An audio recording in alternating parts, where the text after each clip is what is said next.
जय श्री कृष्ण। श्लोक 6। हे कुंती पुत्र, शरीर त्यागते समय मनुष्य जिस जिस भाव का स्मरण करता है वह उस भाव को निश्चित रूप से प्राप्त होता है।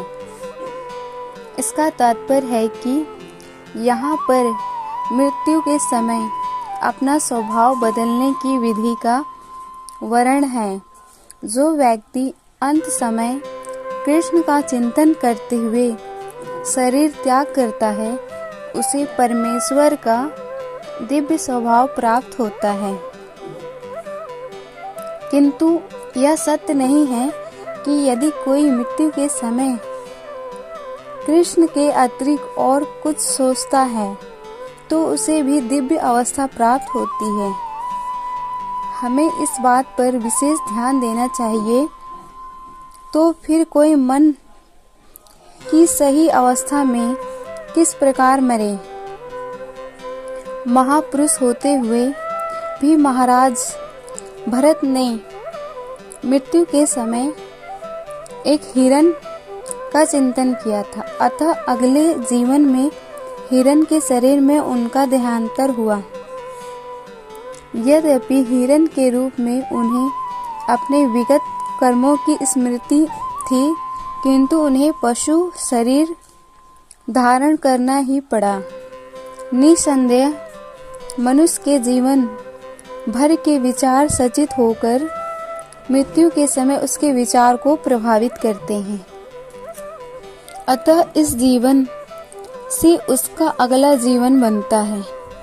अगर कोई इस जीवन में सतोगुणी होता है और निरंतर कृष्ण का चिंतन करता है तो संभव भावना होती है कि मृत्यु के समय उसे कृष्ण का स्मरण बना रहे। इससे उसे कृष्ण के दिव्य स्वभाव को प्राप्त करने में सहायता मिलेगी।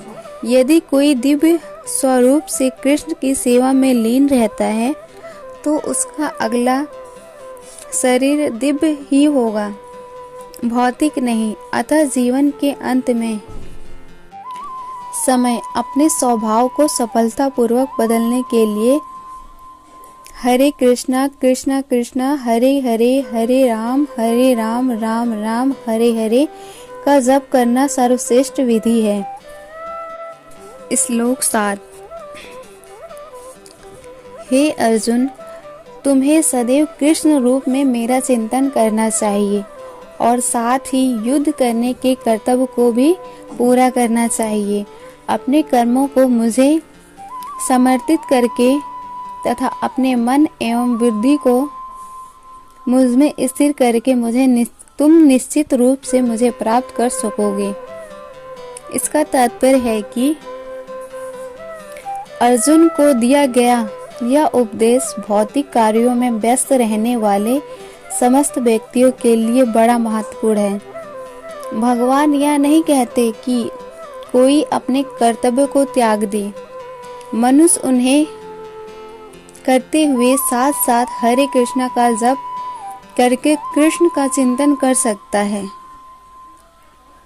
इससे मनुष्य भौतिक कलमश से मुक्त हो जाएगा और अपने मन तथा बुद्धि को कृष्ण में प्रवृत्त करेगा। कृष्ण का नाम जप करने से मनुष्य परमधाम कृष्ण लोक को प्राप्त होगा। इसमें जय श्री कृष्ण। श्लोक 8।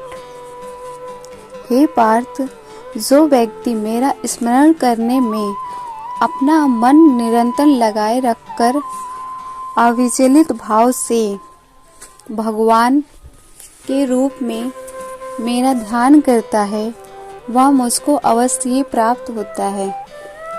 इसका तात्पर्य है कि इस श्लोक में भगवान कृष्ण अपने स्मरण किए जाने की महत्व पर बल देते हैं। महामंत्र हरे कृष्ण का जप करने से कृष्ण की स्मृति हो जाती है। भगवान के शब्दोच्चार के जप तथा स्वरण के अभ्यास से मनुष्य कि कान, जीभ तथा मन व्यस्त रहते हैं।